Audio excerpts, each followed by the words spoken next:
Ouais, d'autant plus qu'on peut aussi ajouter qu'on est dans une situation où depuis le 7 octobre, beaucoup de gens, qu'on soit observateurs ou même des citoyens, n'ont pas réussi, n'ont pas mis assez de temps ou n'ont pas voulu ou ne veulent toujours pas caractériser l'antisémitisme d'atmosphère importée par la situation au Proche-Orient notamment.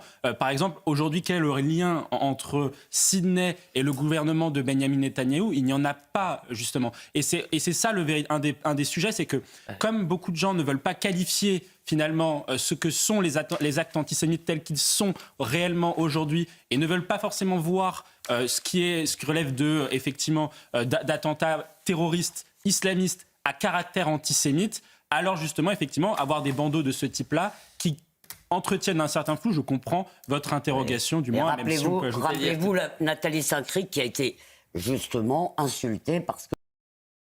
Il y a une poubelle, Mathieu. Exactement, c'est ça. Et ensuite, après, on vous dit la mairie est endettée et elle dépense énormément d'argent. Elle accumule 10 milliards d'euros de dettes. Et les Parisiens, ils augmentent les impôts. C'est ça le pire, la situation absurde dans laquelle on est gouverné à Paris, c'est que les impôts augmentent. Et pourtant, les services publics sont de moins bonne qualité, comme vous l'avez dit. Sur la police municipale, ils ne sont pas au rendez-vous. Et même également sur la propreté, comme ça a été dit dans votre sujet, 290 millions d'euros. Mais pour quel résultat? Et c'est ça aujourd'hui le véritable problème, notamment à Paris. Paris, vous avez une situation qui est complètement absurde. C'est que la ville perd des habitants depuis qu'Anne Hidalgo est au pouvoir, donc depuis 2014. Et pourtant, il y a plus de fonctionnaires. Et pourtant...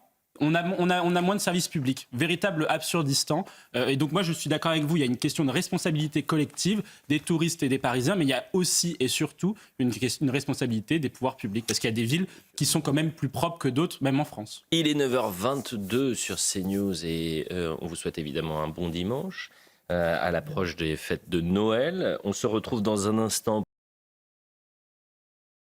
Et surtout, c'est une rencontre, oui, c'est une très bonne nouvelle, c'est vrai, mais pour dire quoi en fait? La réalité, c'est que le président de la République française, Emmanuel Macron, n'a rien de contraignant pour faire changer Vladimir Poutine, puisque même Donald Trump n'arrive pas à aboutir à un accord avec Vladimir Poutine, alors qu'il a beaucoup plus de cartes en main que Emmanuel Macron, et il n'a rien non plus d'incitatif à offrir à Vladimir Poutine pour qu'il puisse faire varier sa position. Donc c'est toujours la même chose, c'est pour dire quoi? Et on sera très attentif au regard du général Pierre de Villiers, qui sera l'invité de Pierre de Villeneuve, donc dans le grand rendez-vous à 10h sur CNews Europe 1.